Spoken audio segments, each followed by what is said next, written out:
Assalamualaikum warahmatullahi wabarakatuh. Perkenalkan, nama Ulun Fathul Jannah dengan NIM 24010302061. Di sini izinkan Ulun untuk menjawab soal UTS mata kuliah pengantar integrasi ilmu. Soal yang pertama itu pertanyaannya, pandangan Anda mengenai apa itu integrasi ilmu, kapan munculnya, dari mana asal usulnya, bagaimana perkembangannya dari awal sampai hari ini, siapa saja tokohnya yang memberikan landasan tentang integrasi ilmu, apa saja masalah-masalah yang ada dalam integrasi ilmu dan agama dalam kurung Islam. Dan soal nomor 2, apa perbedaan cara pandang Sayyid Husin Nasr dan Ismail Razi dalam mengupayakan islamisasi ilmu. Jadi pandangan Ulun mengenai integrasi ilmu itu, kalau dilihat dari konteks umum, integrasi ilmu itu adalah penggabungan atau penyatuan beberapa disiplin ilmu. Karena seperti yang kita lihat, kita itu tidak bisa menghadapi suatu masalah hanya dengan satu disiplin ilmu. Kita juga harus melihat dari sudut pandang yang lain atau dari disiplin ilmu yang lain. Nah, lalu kalau integrasi ilmu dalam konteks Islam itu berarti penggabungan antara ilmu pengetahuan dan ilmu agama. Nah, penggabungan di sini itu bukan penggabungan secara paksa, melainkan ini itu untuk memberikan kita pemahaman kalau antara ilmu dan agama itu bukan sesuatu yang bertentangan, melainkan antara ilmu dan agama itu adalah suatu hal yang bisa berjalan dengan beriringan. Lalu munculnya integrasi ilmu, dari mana asal usulnya dan bagaimana perkembangannya hingga hari ini. Jadi sebenarnya waktu zaman dahulu itu disiplin ilmu itu kayak satu kesatuan utuh. Contohnya saja seperti yang kita tahu, banyak para filsuf-filsuf yang dahulu itu bisa memahami banyak disiplin ilmu sekaligus. Nah, namun seiring berkembangnya pengetahuan agar lebih mudah untuk dipelajari, lalu disiplin ilmu itu dipisah menjadi satu-satu. Nah, integrasi ilmu itu lalu mencapai puncaknya itu pada abad ke-8, di mana itu adalah zaman keemasan Islam. Nah, pada masa itu para ilmuwan muslim itu mengembangkan berbagai ilmu pengetahuan juga berlandaskan pada nilai-nilai keislaman. Contohnya aja pada masa itu Baitul Hikmah yang ada di kota Baghdad. Selain itu juga pada masa itu berkembang adanya ilmu kedokteran, ilmu matematika, dan ilmu astronomi. Lalu selanjutnya itu ada era sekularisasi yang mana itu terjadi pada abad 16.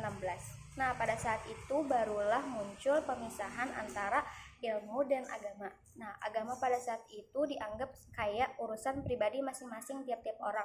Bahkan ada orang yang beranggapan kalau agama itu menghambat sains. Nah, peristiwa ini tuh bisa disebut dengan dikotomi.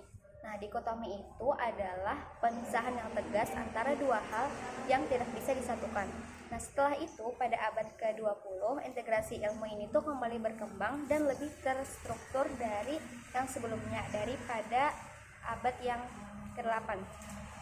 Nah, banyak faktor yang mempengaruhi terjadinya integrasi ilmu ini tuh. Salah satunya itu adalah perkembangan teknologi tentunya, serta upaya dunia Islam untuk mengatasi dikotomi antara ilmu agama dan ilmu umum.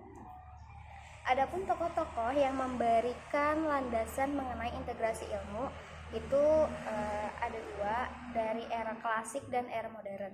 Yang pertama itu era klasik, salah satunya itu ada Ibnu Sina. Karya beliau yang terkenal itu adalah Al-Qanun fit Tibb. Nah, beliau ini tuh menguasai berbagai bidang ilmu. Nah, bentuk integrasi dari Ibnu Sina ini tuh adalah Ibnu Sina ini tuh membahas tentang masalah kejiwaan, di mana pada masa itu masalah kejiwaan itu dianggap sebagai dilihat dari sudut pandang spiritual. Bisa saja itu terjadi karena kerasukan atau karena hal-hal sihir. Namun Ibnu Sina ini tuh memandang masalah kejiwaan manusia pada saat itu dari sisi medis, tidak dari sisi spiritual.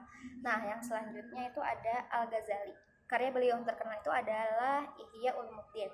Beliau bilang kalau semua ilmu itu bisa dijadikan jalan menuju Tuhan selama niatnya itu benar. Jadi menurut Al-Ghazali, ilmu agama itu sangat penting, namun ilmu pengetahuan juga tidak boleh ditinggalkan. Menurut Al-Ghazali, yang bahaya itu adalah apabila ilmu yang kita pelajari itu membuat kita lupa dengan Tuhan. Untuk tokoh yang di era modern itu salah satunya ada Harun Nasution. Nah, beliau ini adalah tokoh pembaharu pemikiran Islam di Indonesia. Ia mengajarkan untuk berpikir kritis dan rasional dalam memahami agama. Tokoh selanjutnya itu ada Muhammad Amin Abdullah. Beliau ini adalah tokoh kontemporer yang terkenal dengan konsep integrasi interkoneksi. Nah, beliau bilang bahwa banyak masalah di masyarakat ini tuh yang tidak bisa diselesaikan pakai satu ilmu saja. Lalu, apa aja masalah-masalah yang ada dalam integrasi ilmu dan agama dalam kurung Islam? Jadi, meskipun integrasi ilmu dan agama ini tuh sudah terkenal, sudah dikenal banyak orang, sudah populer, namun nyatanya masih banyak yang kurang memahami integrasi ilmu tersebut, atau bahkan masih melakukan yang namanya dikotomi tadi. Contohnya aja yang seperti kita lihat, kurikulum yang berbeda antara madrasah yang lebih dominan pelajaran agama dan sekolah umum yang fokusnya pelajaran umum. Contoh yang kedua itu adalah kurang ahli dalam keduanya. Dalam artian kita jarang sekali menemukan ada orang yang bisa memahami antara ilmu agama dan sains sekaligus secara mendalam. Nah, selain itu juga contoh lainnya itu adalah ketika kita belajar filsafat, ada beberapa orang yang berpandangan kalau filsafat itu bisa merusak iman. Padahal kita bisa saja menjadikan ilmu pengetahuan tersebut untuk menjadikan jalan kita semakin taat kepada Tuhan. Lanjut ke soal yang kedua, yaitu apa perbedaan bentuk islamisasi ilmu antara Sayyid Husin Nasr dan Ismail Raji Al-Faruqi. Jadi kalau Sayyid Husin Nasr itu gaya islamisasinya itu tradisional dan lebih ke arah spiritual. Menurut Sayyid Husin Nasr, ilmu modern itu udah kehilangan jiwa atau terlalu fokus kepada hal-hal yang duniawi dan lupa sama yang transenden atau yang berkaitan dengan Tuhan. Jadi dia itu melihat ilmu bukan hanya soal logika dan metode, tapi juga tentang hikmah dan kebijaksanaan yang selaras dengan ajaran Islam. Maksud Sayyid Husin Nasr di sini adalah ilmu apapun yang dipelajari pada hakikatnya itu tetap hikmahnya dari Tuhan. Lalu menurut kalau islamisasi Ismail Raji Al-Faruqi itu gaya islamisasinya itu modern dan sistematis. Jadi ilmu modern yang sudah ada itu diislamisasikan dengan cara memasukkan nilai-nilai Islam ke dalamnya. Nah, cara yang Ismail Raji ini lakukan adalah dengan menggabungkan pengetahuan modern dengan nilai Al-Quran dan Sunnah agar menjadi islamisasi ilmu yang relevan di zaman sekarang.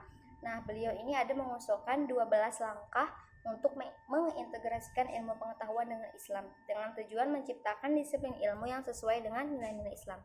Jadi, kalau Al-Faruqi itu lebih berfokus kepada proses islamisasi ilmu secara sistematis, sementara kalau Al-Nasr itu lebih menekankan kesatuan ilmu dan agama dalam perspektif spiritual. Nah, keduanya itu tuh memiliki tujuan yang sama, yaitu mengintegrasikan Islam dengan ilmu pengetahuan, tetapi dengan pendekatan yang berbeda. Sekian jawaban dari Ulun. Terima kasih. Wassalamualaikum warahmatullahi wabarakatuh.